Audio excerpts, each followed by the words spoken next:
Game of the night. Canty, we got the unbeaten Steelers hosting Washington. Two comeback player of the year candidates, Big Ben and Alex Smith. Pick it up early, all Steelers. James Washington, gonna make it 14-0. Yeah, this is a big time play by James Washington. The Steelers go up by 14 points. Since Roethlisberger has gotten to Pittsburgh, when they have that kind of lead, they're 109, 2-1, so they don't lose at all. We'll call that foreshadowing. Meanwhile, we'll call this scary. Alex Smith bleeding profusely. To be clear, it's the other leg from the one where he had all the problems. Then here's a critical moment at the end of the half. It's 14-0 as you see on your screen. The Washington football team has no timeouts remaining. They're going to race it out there after Alex Smith is sacked and try and get off a field goal. The officials will stop the game because they don't have a ball. They don't have the regular ball, they don't have the K ball, and this enables Washington to get the kickoff. Absolutely. Sneaky good veteran move by Alex Smith right there after he gets sacked, running off with the football so the officials can't use the ball that's in play to set up the field goal. They've got to stop play. The K ball comes in. Washington gets the field goal, gets some points going into half. Take a look. The official is like, give me the ball. Alex Smith is like, I've got other ideas. He's laughing, running off the field. Tomlin's not laughing. That's going to get them a field goal. It's going to get them a three-point try, and they make it. That's Dustin Hopkins from 49 yards away. So it's 14-3. And it made a difference. A little momentum going Washington's way. Now opening drive of the third. Smith starts to cook. Cam Sims had it going. That's the biggest play of the game for the Washington football team. Get something positive coming out of the half. That was their first third down conversion of the game. And it would set up this, a 30-yard toss to Logan Thomas all the way down to the 1. Yeah, this is a big-time catch by Logan Thomas right here, working the ball down to the red zone. And Alex Smith put it on him. Layered the throw in between coverage, had the guy underneath, the guy over top, drops it right in the bucket. They would take it in, so it's 14-10. Now it's 17-10, fourth quarter. Smith, Thomas, wide open. It doesn't get any easier than that. That's a busted coverage by the Steelers. But, hey, don't fault Alex Smith for taking advantage of it. So they're tied at 17. Now, under 5 minutes left, Steelers have 4th and 1 on the 28. Without Chris Boswell there, Mike Tomlin decides we're not kicking it with Matt Wright. We're throwing it to Anthony McFarland, and that looked like a miscommunication.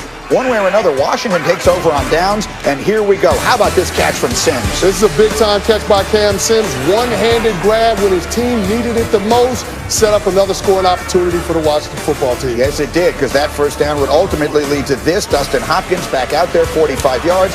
First, it looked like it was going to hook, but then it stays, and it's good. And Washington a 20-17 lead. But Mike Tomlin had used his timeouts really well. The Steelers had plenty of time, but the Washington football team batting passes all night long. Yeah, the defensive line realized they weren't going to get to Roethlisberger because he's getting the ball out of his hands so quickly. So the next best thing, get your hands up. Sometimes they're as good as sacks. And in that case, it was even better because it led to the interception by Bostic, and that's all she wrote. So Washington, the huge win. And we take a look at the remaining schedules for the Chiefs and the Steelers, who now share the best record in the AFC. You tell me where you think the advantages lie. Clearly on the right side of the screen, the Chiefs have the better chance of winning out. We'll see what winds up happening. I will point out that because the Steelers' loss was to an NFC team, if it were to end right now, or if they were both to wind up 15-1, it would be Pittsburgh who would get the critical 1 seed. Remember, only one team will get a bye in the playoffs this year. So with all that said, Jeff Saturday, let me come to you on the simplest of questions. If you watched this game yesterday, you see the Steelers essentially gave up on running the football. They didn't bother to try. Can they win deep in the playoffs doing that?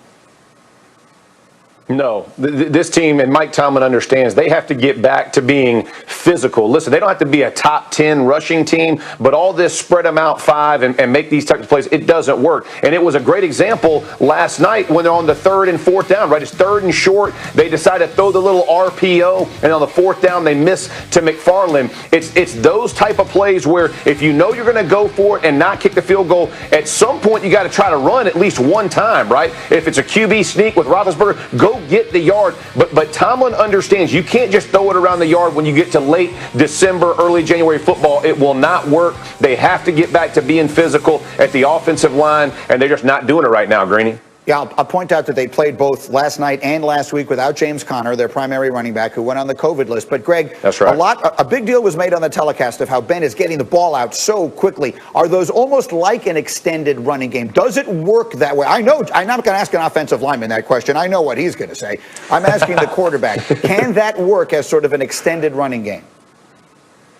It's not that dissimilar, Greeny, to what we see in college with the air raid. You see these extended handoffs, these short passing games. They threw the ball, for instance, against Baltimore just a few days ago. They threw it 51 times. There were 0 sacks on any of those 51 dropbacks. They also, on those 51 dropbacks, they threw it 37 times under 2.5 seconds. But the reality is, it doesn't matter how much you're throwing it or running it. If your receivers aren't catching it, it doesn't make a difference. Because right now, the Steelers lead the league in dropped passes. They have 31 drops. They had 7 drops last night. That's the most by a Steelers team in 15 seasons. It's the most by any team in the NFL this year. And those 31 drops that I alluded to, the next closest team in the NFL has 21. They have to catch the football. If they're going to go to this short, quick passing game, you better be able to secure it, because right now, if they don't, they're really hurting themselves in a lot of different ways. The tight end Eric Ebron really struggling with drops both Wednesday and then again yesterday. So I'll come to you, Chris Canty. I think we all believe in the Chiefs. Obviously, they're the defending Super Bowl champs. They have the superstar quarterback. I feel all along through this season, even though they were unbeaten, people were hesitant to say they believe in the Steelers. Do you believe in them? Is this a Super Bowl team? Well, Greeny, not if they can't run the ball for more than 21 yards. Like, they have to be able to run the ball, especially in the red area. Greg talked about the short passing game being an extension of the run game. Coming into yesterday's game, no quarterback had more attempts in throwing the ball from snap to throw in less than 2.5 seconds than Ben Roethlisberger. But you saw in that second quarter, when they got in the goal-to-goal situations, they had 6 cracks down there thanks to an unnecessary roughness penalty. 4 runs by Benny Snell, and they couldn't get it into the end zone. This time of year, going into January, you got to be able to run the football, especially when you have goal-to-goal scoring opportunities. If you don't take advantage of them, you're probably going to find yourself on the losing end of those ball games. Quick final thought, Jeff, from you. Again, they were also playing without their center, Marquise Pouncey. I mean, so many unusual circumstances, and they were at an enormous deficit in rest for this game. Washington was 11 days between games. The Steelers were 5. I will just ask you, how much confidence do you have in the Steelers going forward as far as making a deep playoff run, maybe even a Super Bowl run?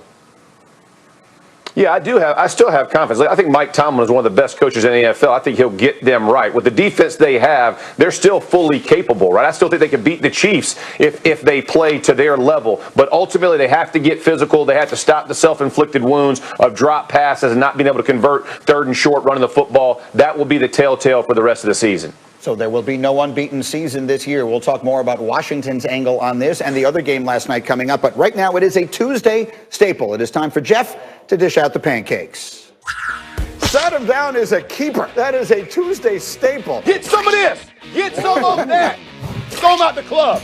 Swagoo, throw them out the club. You see them? 1 pancake, 2 pancakes, 3 pancakes. Ooh. All right, Jeff Saturday celebrating the big men making the big blocks down the field. Who gets the pancakes this week? Oh, Greeny, we're going to start in Cleveland. How good has this offensive line been the entire season? Let's see Wills at left tackle. Oh, gets tossed. You see him just tossing the Tennessee Titans defensive end. This is a sprint draw play, Greeny, which means quarterbacks didn't get to him fast. What do? You throw him out the club and let the running back get sprinting up and then go to 9, go outside. How's it all get set up? Wills gets 1 pancake for the toss him out the club early and often. Love it by the Cleveland offensive line. 1 pancake, Greeny. Listen, let's move it over. Listen, watch Travis Kelce, how physical he is on this stiff arm. Good gracious. Are you kidding me? I mean, he just gives him a gulch. Kenny, you know what's up with that now. When you see that tight end coming in there, just releasing on my man, giving it to him, dropping him on his back. And look, he wants to look back and tell everybody. You know Kelce likes to talk a little trash. He was feeling good about that. He's running back telling everybody, all 3 fans, I got 2 pancakes for that one. That's a nasty little play by my man Travis Kelce. And finally, from a center, Frank Ragnow, oh my word, Akeem Hicks. He takes my man Hicks for a ride off the double team. Watch his finish, Greeny. Watch the leg drive and finish. You You know Hicks is pissed off that's because look not at him good. re-roll them and then get up there and talk trash. 3 pancakes from my center, Frank Ragnar. That's what I'm talking about, my big man. Yeah, G, it's never a good thing when you got grass stains on the back of your jersey as a defensive lineman. What is the never film, a good thing. What's the film room like the following day after that play? That's going to be a hard one for Akeem Hicks to explain in the defensive meeting room when they review the tape. That's going to be tough. I'm telling you, it has become my absolute favorite time of the week. Jeff Saturday handing out the pancakes every Tuesday with us. All right, as we